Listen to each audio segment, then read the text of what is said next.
Continuing coverage of those protests happening in Southern California and across the USA. It's been over a week since the protests in LA broke out, many remaining peaceful despite some images and videos circulating online suggesting otherwise. And this morning, a new court ruling on whether or not the president broke the law by deploying the National Guard in response to those protests. With the very latest details, here's ABC's Perry Russum. This morning, the legal back and forth over President Trump's use of the National Guard to enforce immigration raids is escalating. A federal judge last night ordering Trump to return control of the National Guard to California's governor, ruling the deployment to Los Angeles was illegal and violated the 10th Amendment. We both push back against these authoritarian tendencies of a president that has pushed the boundaries, pushed the limit, but no longer can push this state around. The judge's ruling was set to take effect today, but overnight, an appeals court putting that order on hold and scheduling a hearing on the issue for next Tuesday. 2 of the 3 judges on the appellate court were nominated by Trump. The legal challenge, whether the deployment was justified under Title 10, which allows the president to take control of the National Guard to suppress rebellion or enforce federal law. Last night, an unlawful assembly declared once again in downtown LA. Protesters gathering near the federal building for a 7th day, demonstrating against the Trump administration's immigration raids and military deployments in the city.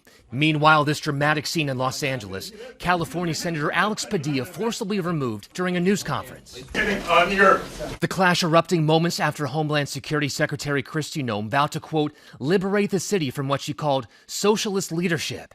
As Padilla tried to question Noem, a Secret Service agent grabbed him by the jacket and dragged him out.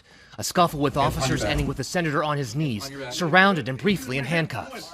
If this is how this administration responds to a senator with a question, if this is how the Department of Homeland Security responds to a senator with a question, you can only imagine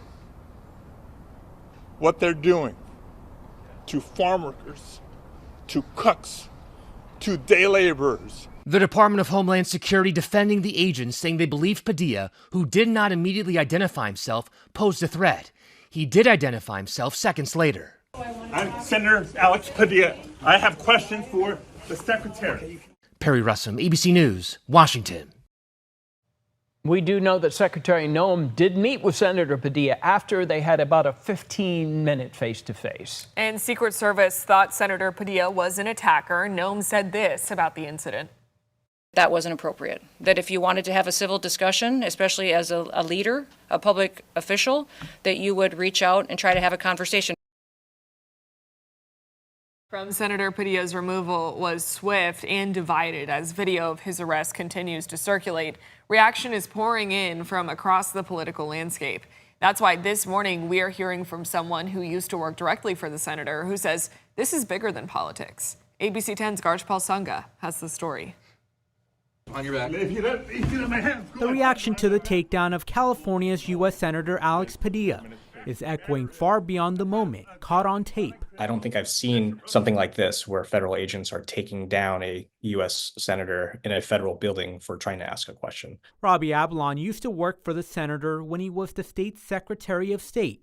He calls the video shocking.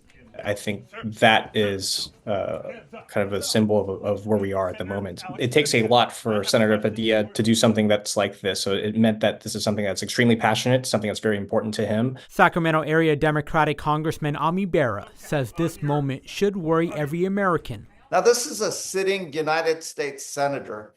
If they can act with impunity and handcuff a sitting United States senator, none of us is safe. Bera warns what happened could chip away at the foundation of democracy. This isn't about Democrats and Republicans. This is about our standing up for one of our colleagues, because if we don't, then our democracy starts to die. But others are calling out Padilla. No one is above the law. A sitting member of Congress should not act like that. They're supposed to lead by example, and that is not a good example. We have to turn the temperature down in this country and not escalate it. And Republican Congressman Kevin Kiley blames the state's sanctuary policies for aiding the disorder in Los Angeles. Blocking off roadways, lighting cars on fire, lighting Waymos on fire, all of these horrifying images that we've seen.